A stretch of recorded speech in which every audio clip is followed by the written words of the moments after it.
Премиерот Никола Груевски упати покана до лидерот на опозицијата Бранко Црвенковски за лидерска средба.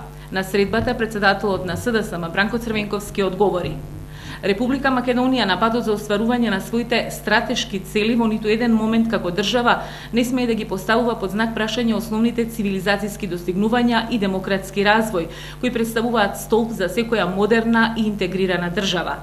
За жал, денес во нашето општество се уште се отворени дилемите за начинот на кој се остваруваат основните човекови слободи и права, практицирањето на демократијата, владењето на правото како темелна вредност, економскиот развој, животниот стандард, како и меѓународните позиции на Република Македонија, стои во одговорот од Црвенковски до Груевски. Социјалдемократскиот сојуз на Македонија во изминатиот период во неколку наврати потенцираше, посебно заради новонастанатата ситуација, дека е неопходно да се направат напори за излез од истата преку постигнување на политички договор кој ќе ја врати Република Македонија на вистинската насока. Оттаму, свесни за длабоката политичка криза во која се наоѓа земјата после немилите настани кои се случија пред и на 24 декември, заради создавање на амбиент за успешни ЕУ и НАТО интеграции на земјата, ја прифаќам вашата покана. Искрено се надевам дека освен вашата покана за средба, кај вас навистина постои искрена политичка волја заеднички да ги утврдиме и реализираме сите предуслови за одржување на слободни и фер избори, како прв неопходен чекор за нормализирање на односите и создавање на нов и неспорен кредибилитет на државните институции, кои единствено можат да го возможат граѓаните на Република Македонија, вели Бранко Црвенковски во одговорот на поканата за лидерска средба која до него ја упати премиерот Никола Груевски. Опозицијскиот отпор од денеска се шири на 3 крстосници во Скопје, откако власта покажа незаинтересираност и со молк одговара на прозивките на опозицијата. Отпорот секојдневно во текот на неделата по половина час ке блокира на 3 точки: мостот Гоце Делчев, крстосницата на Партизанска со Рузвелтова и крстосницата кај Стара Рампа.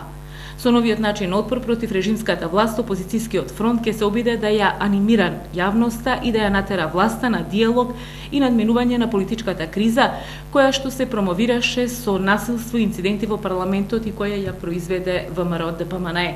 Уште еднаш сакаме да апелираме до власта дека крајно време е да не ги затвора очите за случувањата на црниот понеделник, во кој на брутален начин беа претепани пратеници и новинари и беа прекршени уставот и законите. Единствен начин за надминување на оваа криза е да се седне и низ политички диалог да се дојде до решение, изјави Андреј Петров по најавата за радикализирање на протестите. Граѓаните остануваат разочарани и изманипулирани. Не им е јасно како може власта прво да натепа пратеници и новинари, а потоа да ги повикува опозицијските пратеници да се вратат во парламентот. Во услови на суспендирана демократија и погазен устав, нема друг излез освен предвремени парламентарни избори, повикуваат граѓаните од отпорот против режимот на Груевски. Охрид достоинствено маршираше против диктатурата на Никола Груевски. Илјадници граѓани излегоа низ улиците да го изразат револтот од режимот и да покажат единство во отпорот против недемократската власт. По завршувањето на маршот се одржа граѓанскиот опозицијски парламент. Градоначалникот на Охрид Александар Петрески на своите сограѓани им зборуваше за игнорирањето на општината од страна на владата. Мене ме издржа оваа лада на која сум качен да зборувам, но се прашувам дали Груевски ќе го издржи газењето што го чека. 7 години оваа власт не гази, 7 години ни ја блокира општинската сметка, не подпишува ништо за Охрид. Вакви блокади ниту Обединетите нации не применија кон Србија, како што Охрид страда под ембаргото на Никола Груевски, истакна Петрески. Тој му порача на Груевски дека пак ќе биде градоначалник на Охрид, а тој повеќе нема да биде премиер на Македонија. Нема што да му забележат на Охрид, оти 8 години од нашето владење 10 пати подобро од времето кога тие владееја. Сега измислуваат некакви белосветски бизнисмени од Индија, кои ќе граделе аеродроми на вода. Какви аеродроми? Па тие се способни да направат само колиби, рече охридскиот градоначалник. Лидерот на СДСМ Бранко Црвенковски во обраќањето пред граѓаните рече дека буџетот за оваа година е усвоен на шверцерски криминален начин, само за да може и натаму власта да ги троши народните пари за приватни сметки во странство, за нови кредити што ќе ги враќа народот. Опозицијските пратеници кои беа исфрлени од собранието нема да се вратат во законодавниот дом и на тој начин да бидат соучесници во инсталирањето на диктатурата во Македонија. Ке се вратат таму само како победници на парламентарни избори, рече Црвенковски пред илјадници Охриѓани. Премиерот подготвил скандалозни измени во законот за влада со кои кога ќе замине од власт има право да користи 600 обезбедувачи државно возило со возач. Од кого се плаши премиерот Никола Груевски? Ке се крие и штити од сопствениот народ. Скандалозно е тоа што откако ќе му заврши мандатот, Груевски сам ќе има право да избира четата обезбедувачи. До сега само председателот на државата има право на скромно обезбедување и возач по заминување во пензија. Но сега премиерот сака поголеми привилегии од председателот. Експертите коментираат дека очигледно Оти Груевски има специјални причини поради кои бара да се донесе овој закон што му обезбедува мала војска лично обезбедување на која секако треба да се придодаде и партиското обезбедување. Чудно е зошто овој закон мора да се донесе по скратена постапка кога сега во парламентот нема опозиција која што може да се спротивстави. Не е јасно дали се направени некакви нови безбедносни проценки или проценките се од политичка природа. Но ова е нетипично однесување за човек кој не уверува дека народот го сака и дека се подготвува за нов мандат. Груевски во моментов е под притисок на опозицијата покрај редовните локални да распише и вонредни парламентарни избори. Интернет портали веќе објавија дека некои теренски анкети покажуваат пресврт на изборното расположение на штета на Груевски. Од друга страна, тој е под силен притисок со компромис да го реши спорот со Грција, што би можело да предизвика протести на неговите сегашни приврзаници. Дали Груевски бара армија обезбедувачи, затоа што на крајот се плаши да не му пресуди сопствениот народ.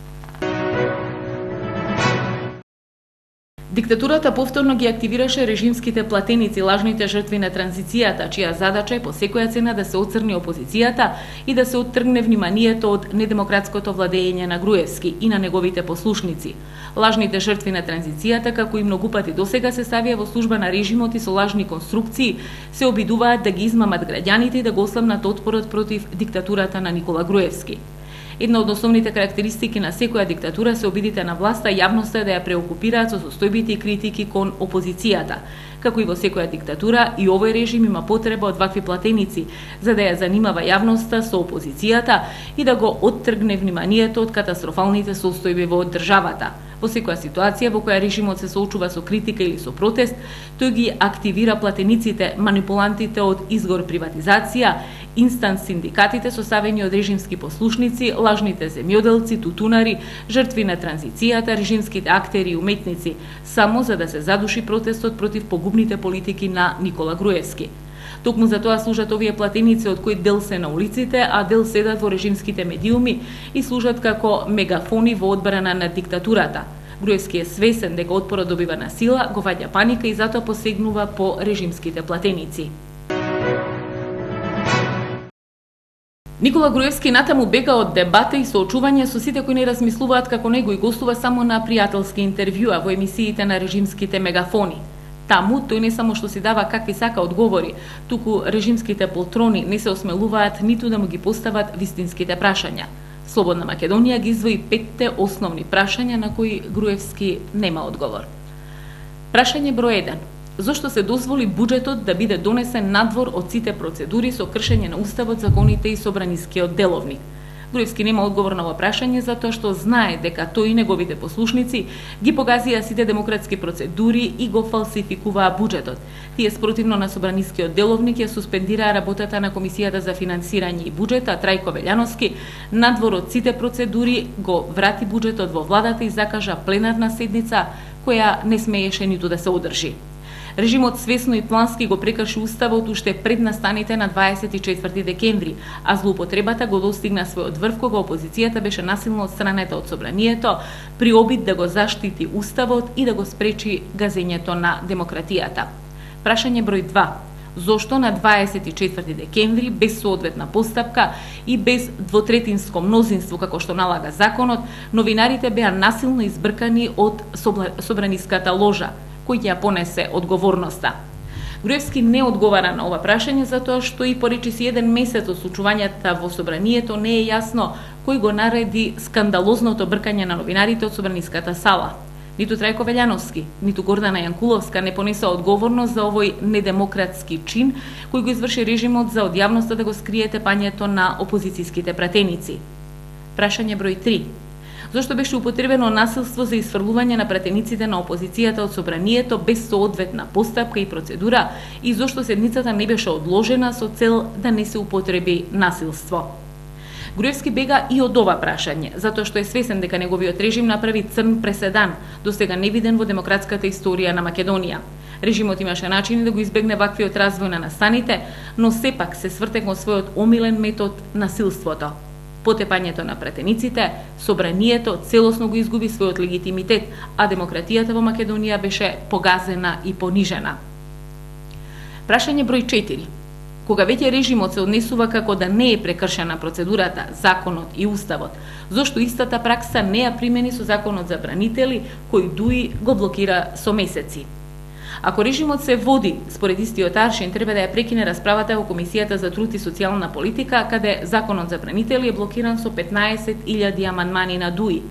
По ова, Трајко Велјановски законот треба насила да го постави на пленарна седница, а доколку пратениците од ДУИ се обидат да ја блокираат, насилно да ги исфрли од собраниската сала, при тоа соодветно тепајќи ги и влечејќи ги по подот. И прашање број 5. Груевски нема одговор ниту на клучното прашање. Ако им верува на анкетите дека води и ако е точно дека не се плаши од избори, зошто упорно не прифаќа заедно со локалните да се распишат и предвремени парламентарни избори и со тоа да покаже дека се уште има поддршка кај народот. Груевски е свесен дека опозицијата никогаш нема да прифати да се врати во собранието кое насила беше избркана. Тој знае и дека отпорот кон неговиот режим секојдневно се зголемува и добива сила и дека единствен начин за излез од оваа криза е преку избори кои ќе донесат нов парламент. Покрај сите медиумски манипулации и обиди на режимот да се оцрни опозицијата, се повеќе граѓани секојдневно му се придружуваат на сојузот на иднината во борба против газењето на македонската демократија.